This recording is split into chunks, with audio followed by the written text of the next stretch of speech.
आज हरियाणा के लिए अपना चुनावी घोषणा पत्र जारी किया, जिसको उन्होंने गारंटी का नाम दिया है। पहली बात तो ये हरियाणा की धरती से इतर दिल्ली में किया है। दूसरा, कहा यह गया है कि कांग्रेस ने 7 गारंटी दी और 15 वायदे किए हैं। मुझे लगता है कि कांग्रेस की गारंटी चीन के खिलौने की तरह है, जो जल्दी टूटती है, और वायदा ये तोड़ने में तो कांग्रेस का महारत ही है।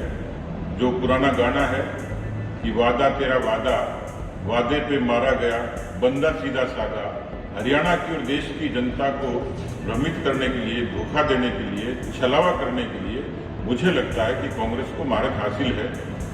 जो गारंटी कार्ड या जो वायदा किया गया, उसमें जो चीजें कही गई हैं वो चुनावी जुमले के इतर कुछ भी नहीं है।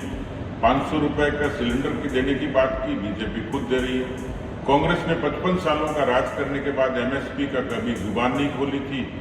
नायब सैनी सरकार ने उसकी घोषणा की और देश का पहला राज्य बना।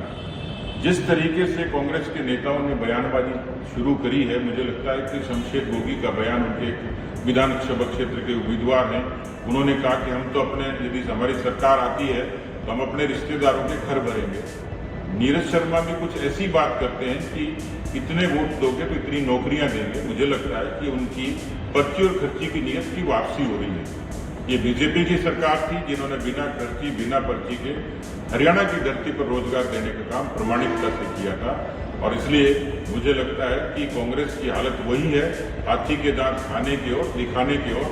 मुझे लगता है कि उनके भीतर एक इस तरह का शैतान है जो सरकार के सपने के साथ बाहर आएगा। पर मुझे लगता है कि उनके घोषणा पत्र के बाद कांग्रेस की नीयत साफ समझ में आ गई कि उनका चेहरा कुछ और है, मुखौटा कुछ और है, और इसीलिए इस घोषणा पत्र को, इस संकल्प पत्र को, इस वायदे को, कांग्रेस की इस तरीके की झूठ और छलावे को हरियाणा की जनता ने पूरे तरीके से नकार दिया।